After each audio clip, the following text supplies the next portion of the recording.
तो आज की वीडियो में हम डिस्कस करेंगे कुछ important current affairs questions. Okay, so this video is going to be very important for you, so please watch till end. Okay, so let's start. So today's first question is, where did the Indian Army inaugurated a war memorial on the occasion of the birthday of Captain Gurjinder Singh Suri, who died during the Operation Birsa Munda in 1999. 1999 में Birsa Munda operation के दौरान captain Gurjinder Singh Suri की death हो गई थी. तो किस Indian army ने इनॉग्रेट किया था एक वॉर मेमोरियल उनके बर्थडे के लिए? So here are the options आर कहाँ पे इंडियन आर्मी ने एक वॉर मेमोरियल इनॉग्रेट किया था इनके बर्थडे ओकेज़न के लिए कैप्टन गुरिंदर सिंह सूरी जी, जिनकी डेथ हुई थी बिरसा मुंडा ऑपरेशन 1999 में. So here are the options: Gulmarg, Srinagar, Pahalgam, Manali. So here the correct answer is option A. On the occasion of the birthday of Captain Gurjinder Singh Suri, who died during the Operation Birsa Munda in 1999, the Indian Army inaugurated a war memorial in memory of Captain in Gulmarg near the line of control LOC. Captain Gurjinder Singh Suri के birthday occasion पे, जिनकी death हो गई थी Birsa Munda operation के दौरान 1999 में, उनकी बर्थडे ओकेज़न पे इंडियन आर्मी ने इनॉग्रेट किया था एक वॉर मेमोरियल. कहाँ पे? गुलमर्ग में, जो लाइन ऑफ कंट्रोल के सामने. सो now next question: after which Bollywood actress has the Indian army named one of its firing ranges in Kashmir? किस बॉलीवुड एक्ट्रेस के नाम के ऊपर एक फायरिंग रेंज कश्मीर में उसका नाम रखा गया है, इंडियन आर्मी ने उसका नाम रखा है? So here are the options: Taapsee Pannu, Priyanka Chopra, Kareena Kapoor, Vidya Balan. So here the correct answer is Vidya Balan. The Indian Army has named one of its firing ranges in Kashmir after Bollywood actress Vidya Balan. Indian Army ने कश्मीर के एक firing range को नाम दिया है Bollywood actress Vidya Balan के नाम पे. So now next question: under which category is the retail and wholesale trade included by the Reserve Bank of India in July 2021? जुलाई 2021 में रिजर्व बैंक ऑफ इंडिया के अंडर किस कैटेगरी में रिटेल और होलसेल ट्रेड इंक्लूडेड है? So here are the options: NSIC, MSME, EPFO, GEM. So here the correct answer is option B. RBI has notified the inclusion of retail and wholesale trade under the ambit of the MSME, micro, small and medium enterprise category. Reserve Bank of India RBI ने notify किया है inclusion of retail और wholesale trade को MSME के category के under. So now next question, and here the next question is, which union territory has signed a memorandum of understanding MOU with Himalayan Forest Research Institute HFRI for forest cover development in the region में forest cover development के लिए MOU किस union territory ने MOU sign किया HFRI के साथ forest cover department development में region में? So here are the options: Daman and Diu, Puducherry, Delhi, Ladakh. So here the correct answer is option D, Ladakh. Union Territory of Ladakh and Himalayan Forest Research Institute HFRI have signed a Memorandum of Understanding MOU for forest cover development in the region. Union Territory of Ladakh और Himalaya forest Research institute ने एक MOU sign किया है forest cover development के लिए उस reason में.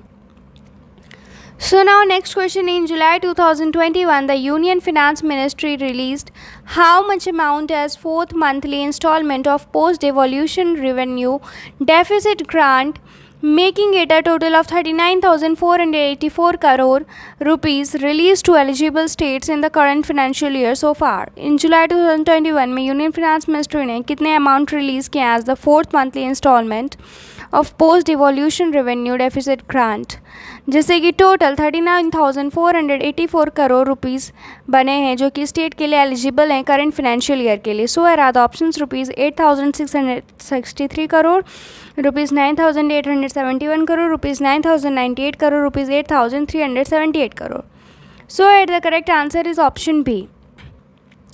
The Union Finance Ministry has released the fourth monthly installment of Post-Devolution Revenue Deficit Grant of over 99,871 crore rupees to the 17 states. A total amount of 39,484 crore rupees has been released to eligible states in the current financial year so far.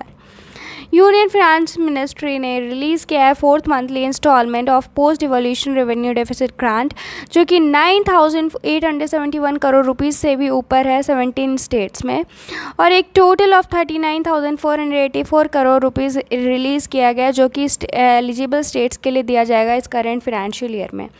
So now next question, which union ministry has implemented SPARS, a web-based system to process pension claims directly into the bank account of related people. किस union ministry ने sparse implement किया, जो कि एक web based system है जो कि pension claim directly bank account में उस लोग के ट्रांसफ़र करेगा. So here are the options: defence ministry, ministry of homes, ministry of external affairs, ministry of finance. So here the correct answer is option A, defense ministry. Defense ministry has implemented SPARS, an integrated system for automation of sanction and disbursement of defense pension. Defence ministry ने implement किया sparse, जो कि एक integrated system और automation of sanction है, जो कि disbursement of defence pension में काम आता है. So now the next question is: in July 2021, Union Cabinet approved the Memorandum on Cooperation between Competition Commission of India (CCI) and which country's Fair Trade Commission to promote and strengthen cooperation in the matter of competition law and policy. जुलाई 2021 में union cabinet ने approve किया है MOC. CCI और किस देश के बीच में ये MOC अप्रूव किया गया है, और इसने कोऑपरेशन को बहुत स्ट्रेंथन किया है कंपटीशन लॉ एंड पॉलिसी में. So here are the options: Japan, Sweden, Netherlands, UK. So here the correct answer is option A. Okay, here the option A is Japan. The Union Cabinet has approved the MOC between Competition Commission of India and Japan Fair Trade Commission to promote and strengthen cooperation in the matter of competition law and policy. So now next question, for a new scheme called India COVID-19 Emergency Response and Health System Preparedness Package Phase 2, Union Cabinet approved how much amount for financial year 2022-21-22. Financial year 2021-22 के लिए union cabinet ने कितना amount approve किया है for a new scheme Indian कोविड-19 emergency response and health system preparedness package phase 2 के लिए.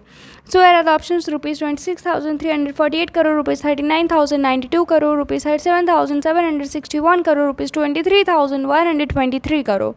So here the correct answer is option D. The union cabinet approved a new scheme Indian कोविड-19 emergency response and health system preparedness package Phase 2 amounting to rupees 23,123 crore for financial year 2021-22. It also includes pediatric care and with measurable outcomes. Phase 2 will be implemented from 1st of July 2021 to 31st March 2022. Union cabinet ने एक नई scheme approve की है Indian कोविड-19 emergency response और health preparedness system package phase 2, जिसकी 23,123 crore amount दिया गया है फाइनेंशियल ईयर 2021-22 के लिए. So now next question: where did Amazon India launched its first digital kendra in India as part of its commitment to digitize 10 million India micro, small and medium enterprises by 2025. 2025 तक MSME को 10 million MSME enterprise के लिए कितना amount कहाँ पे Amazon India ने launch किया Digital Kendra. So here are the options: Agra, Gurugram, Surat, Lucknow. So here the correct answer is Option C, Surat. Amazon India launched its first digital kendra in Surat, Gujarat as part of its commitment to digitize 10 million Indian MSME by 2025. 2025 तक 10 million Indian MSME के लिए commitment के लिए Amazon India ने digital Kendra launch किया. सबसे पहला digital Kendra launch किया सूरत में.